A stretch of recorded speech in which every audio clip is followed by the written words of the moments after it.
Chapter 58. Monsieur Noirtier de Villefort.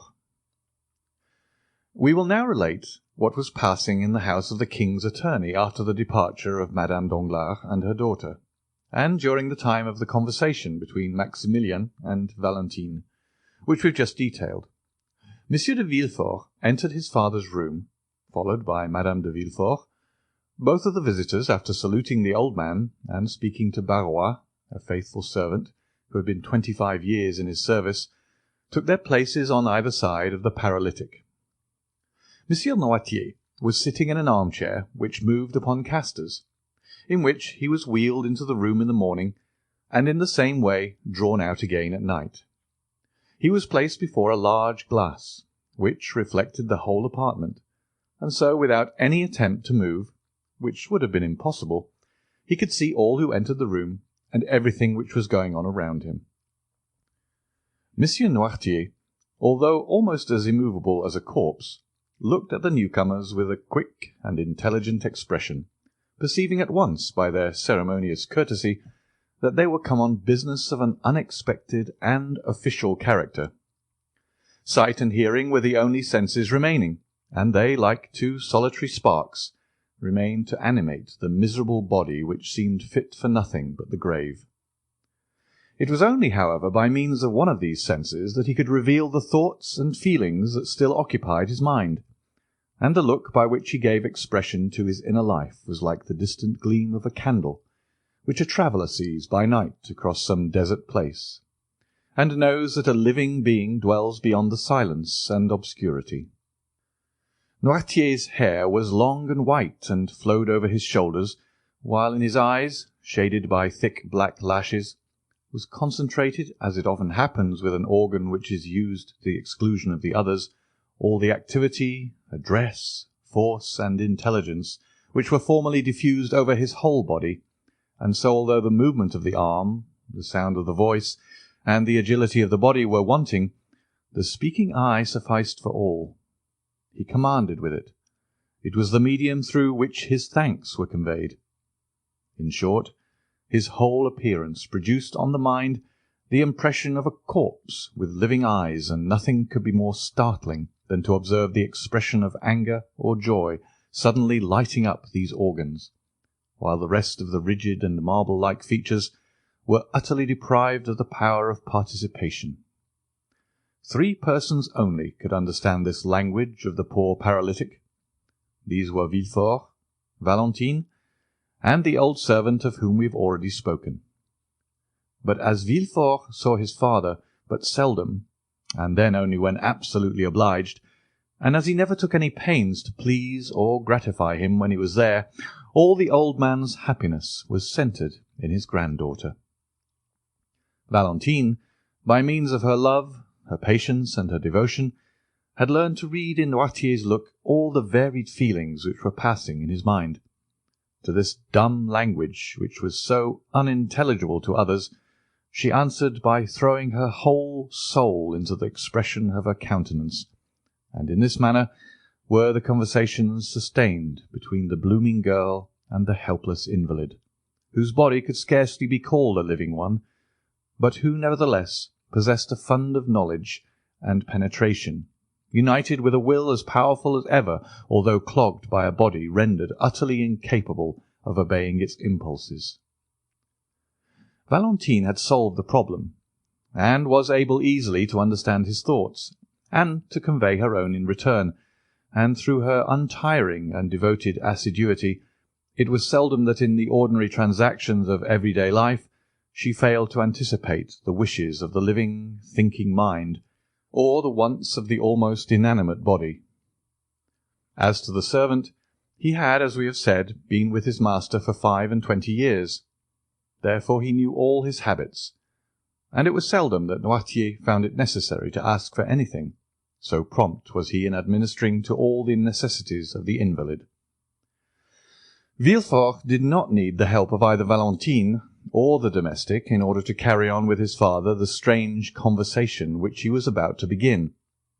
As we have said, he perfectly understood the old man's vocabulary, and if he did not use it more often, it was only indifference and ennui which prevented him from so doing.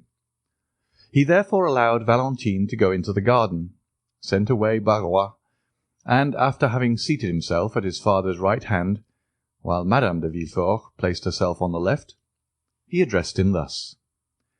"I trust you will not be displeased, sir, that Valentine has not come with us, or that I dismissed Barrois, for our conference will be one which could not with propriety be carried out in the presence of either. Madame de Villefort and I have a communication to make to you." Noirtier's face remained perfectly passive during this long preamble, while, on the contrary, Villefort's eye was endeavouring to penetrate into the inmost recesses of the old man's heart. "This communication," continued the procureur, in that cold and decisive tone which seemed at once to preclude all discussion, "will, we are sure, meet with your approbation." The eye of the invalid still retained that vacancy of expression which prevented his son from obtaining any knowledge of the feelings which were passing in his mind. He listened, nothing more. "Sir," resumed Villefort, "we are thinking of marrying Valentine." Had the old man's face been moulded in wax, it could not have shown less emotion at this news than was now to be traced there. "The marriage will take place in less than 3 months," said Villefort. Noirtier's eye still retained its inanimate expression. Madame de Villefort now took her part in the conversation, and added, "We thought this news would possess an interest for you, sir, who have always entertained a great affection for Valentine. It therefore only now remains for us to tell you the name of the young man for whom she is destined. It is one of the most desirable connections which could possibly be formed. He possesses a fortune, a high rank in society, and every personal qualification likely to render Valentine supremely happy.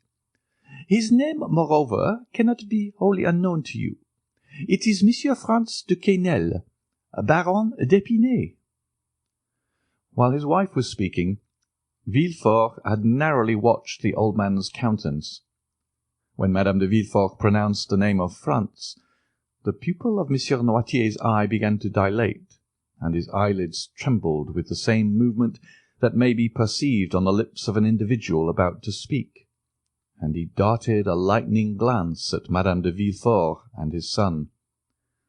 The procureur, who knew the political hatred which had formerly existed between Monsieur Noirtier and the elder d'Épinay, well understood the agitation and anger which the announcement had produced. But, feigning not to perceive either, he immediately resumed the narrative begun by his wife.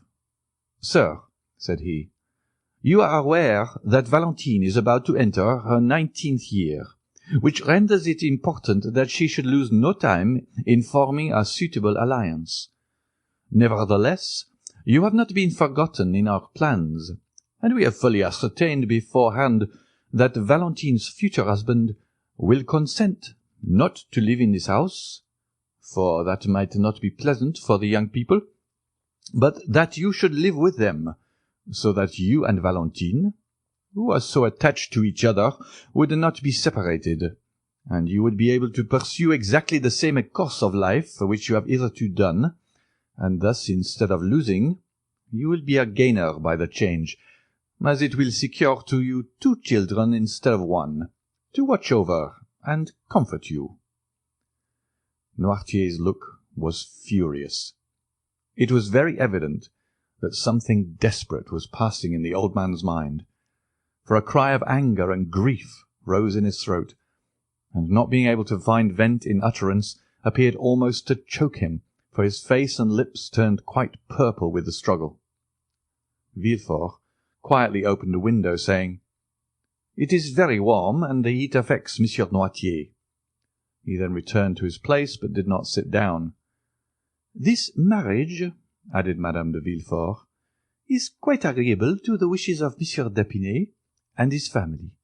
Besides, he had no relations nearer than an uncle and an aunt, his mother having died at his birth, and his father having been assassinated in 1815. That is to say, when he was but 2 years old.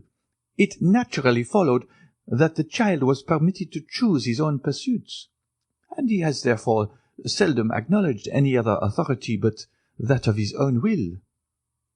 "That assassination was a mysterious affair," said Villefort, "and the perpetrators have hitherto escaped detection, although suspicion has fallen on the head of more than one person." Noirtier made such an effort that his lips expanded into a smile. "Now," continued Villefort, "those to whom the guilt really belongs, by whom the crime was committed, on whose heads the justice of man may probably descend here, and the certain judgment of God hereafter, would rejoice in the opportunity thus afforded of bestowing such a peace-offering as Valentine on the son of him whose life they so ruthlessly destroyed." Noirtier had succeeded in mastering his emotion more than could have been deemed possible with such an enfeebled and shattered frame. "Yes, I understand," was the reply contained in his look, and this look expressed a feeling of strong indignation, mixed with profound contempt. Villefort fully understood his father's meaning, and answered by a slight shrug of his shoulders. He then motioned to his wife to take leave. "Now, sir," said Madame de Villefort, "I must bid you farewell. Would you like me to send Edward to you for a short time?" It had been agreed that the old man should express his approbation by closing his eyes, his refusal by winking them several times, and if he had some desire or feeling to express, he raised them to heaven. If he wanted Valentine, he closed his right eye only, and if Barrois, the left. At Madame de Villefort's proposition, he instantly winked his eyes. Provoked by a complete refusal, she bit her lip and said, "Then, shall I send Valentine to you?" The old man closed his eyes eagerly, thereby intimating that such was his wish. Monsieur and Madame de Villefort bowed and left the room, giving orders that Valentine should be summoned to her grandfather's presence. And feeling sure that she would have much to do to restore calmness to the perturbed spirit of the invalid, Valentine, with a colour still heightened by emotion, entered the room just after her parents had quitted it. One look was sufficient to tell her that her grandfather was suffering, and that there was much on his mind which he was wishing to communicate to her. "Dear grandpapa," cried she, "what has happened? They have vexed you, and you are angry." The paralytic closed his eyes in token of assent. "Who has displeased you? Is it my father?" "No." "Madame de Villefort?" "No." "Me?" The former sign was repeated. "Are you displeased with me?" cried Valentine in astonishment. Monsieur Noirtier again closed his eyes. "And what have I done, dear grandpapa, that you should be angry with me?" cried Valentine. There was no answer, and she continued, "I have not seen you all day. Has anyone been speaking to you against me?" "Yes," said the old man's look with eagerness. "Let me think a moment. I do assure you, grandpapa, Monsieur and Madame de Villefort have just left this room, have they not?" "Yes."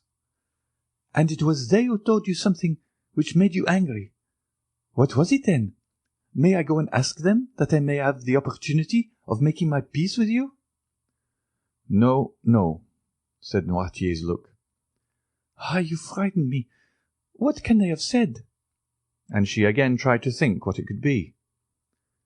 I know," she said, lowering her voice and going close to the old man. "They have been speaking of my marriage, have they not?" "Yes," replied the angry look. "I understand. You are displeased at the silence I have preserved on the subject. The reason of it was that they had insisted on me keeping the matter a secret, and begged me not to tell you of anything of it. They did not even acquaint me with their intentions, and I only discovered them by chance. That is why I have been so reserved with you, dear grandpapa. Pray forgive me." But there was no look calculated to reassure her. All it seemed to say was, "It is not only your reserve which afflicts me." "What is it, then?" asked the young girl. "Perhaps you think I shall abandon you, dear grandpapa, and that I shall forget you when I am married." No. They told you then that Monsieur d'Épinay consented to our living all together? Yes. Then why are you still vexed and grieved? The old man's eyes beamed with an expression of gentle affection. Yes, I understand, said Valentine. It is because you love me. The old man assented. And you are afraid I shall be unhappy? Yes. You do not like Monsieur Franz? The eyes repeated several times, No, no, no. Then you are vexed with the engagement? Yes. Well, listen, said Valentine, throwing herself on her knees and putting her arm around her grandfather's neck. I am vexed too, for I do not love Monsieur Franz d'Épinay. An expression of intense joy illumined the old man's eyes. When I wished to retire into a convent, you remember how angry you were with me. A tear trembled in the eye of the invalid. Well, continued Valentine, the reason of my proposing it was that I might escape this hateful marriage which drives me to despair. Noirtier's breathing became quick and short. Then the idea of this marriage really grieves you too? Oh, if you could but help me, if we could put together, defeat their plan.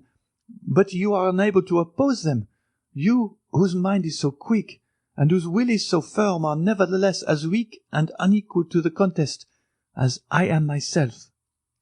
Alas, you, who would have been such a powerful protector to me in the days of your health and strength, can now only sympathize in my joys and sorrows, without being able to take any active part in them. However, this is much and calls for gratitude, and heaven has not taken away all my blessings when it leaves me your sympathy and kindness. At these words there appeared in Noirtier's eye an expression of such deep meaning that the young girl thought she could read these words there. You are mistaken. I can still do much for you. Do you think you can help me, dear grandpapa? said Valentine. Yes. Noirtier raised his eyes. It was the sign agreed on between him and Valentine when he wanted anything. What is it you want, dear grandpapa? said Valentine, and she endeavoured to recall to mind all the things which he would be likely to need, and as the ideas presented themselves to her mind, she repeated them aloud. Then, finding that all her efforts elicited nothing but a constant no, she said, Come, since this plan does not answer, I still have recourse to another. She then recited all the letters of the alphabet from A down to N. When she arrived at that letter, the paralytic made her understand that she had spoken the initial letter of the thing he wanted. Ah, said Valentine, the thing you desire begins with the letter N. It is with N that we have to do, then. Well, let me see. What can you want that begins with N? Na, ne, ni, no? Yes, said the old man's eye. Ah, it is no, then. Yes. Valentine fetched a dictionary, which she placed on a desk before Noirtier. She opened it, and seeing that the odd man's eye was thoroughly fixed on its pages, she ran her finger quickly up and down the columns. During the 6 years which had passed since Noirtier first fell into this sad state, Valentine's powers of invention had been too often put to the test not to render her expert in devising expedients for gaining a knowledge of his wishes, and the constant practice had so perfected her in the art that she guessed the old man's meaning as quickly as if he himself had been able to seek for what he wanted. At the word notary, Noirtier made a sign to her to stop. Notary, said she. Do you want a notary, dear grandpapa? The old man again signified that it was a notary he desired. You would wish a notary to be sent for, then? said Valentine. Yes. Shall my father be informed of your wish? Yes. Do you wish a notary to be sent for immediately? Yes. Then they shall go for him directly. Dear grandpapa, is that all you want? Yes. Valentine rang the bell, and ordered the servant to tell Monsieur or Madame de Villefort that they were requested to come to Monsieur Noirtier's room. "Are you satisfied now?" inquired Valentine. "Yes." "I am sure you are. It is not very difficult to discover that—" And the young girl smiled on her grandfather as if he had been a child. Monsieur de Villefort entered, followed by Barrois. "What do you want from me, sir?" demanded he of the paralytic. "Sir," said Valentine, "my grandfather wishes for a notary." At this strange and unexpected demand, Monsieur de Villefort and his father exchanged looks. "Yes," motioned the latter, with a firmness which seemed to declare that with the help of Valentine and his old servant, who both knew what his wishes were, he was quite prepared to maintain the contest. "Do you wish for a notary?" asked Villefort. "Yes." "What to do?" Noirtier made no answer. "What do you want with a notary?" again repeated Villefort. The invalid's eye remained fixed, by which expression he intended to intimate that his resolution was unalterable. "Is it to do us some ill turn?" "Do you think it is worth while?" said Villefort. "Still," said Barrois, with the freedom and fidelity of an old servant, "if Monsieur Noirtier asks for a notary, I suppose he really wishes for a notary. Therefore I shall go at once and fetch one." Barrois acknowledged no master but Noirtier, and never allowed his desires in any way to be contradicted. "Yes, I do want a notary," motioned the old man, shutting his eyes with a look of defiance, which seemed to say, "And I should like to see the person who dares to refuse my request." "You shall have a notary, as you absolutely wish for one, sir," said Villefort. "But I shall explain to him your state of health, and make excuses for you, for the scene cannot fail of being a most ridiculous one." "Never mind that," said Barrois. "I should go and fetch a notary, nevertheless." And the old servant departed triumphantly on his mission. End of chapter 58.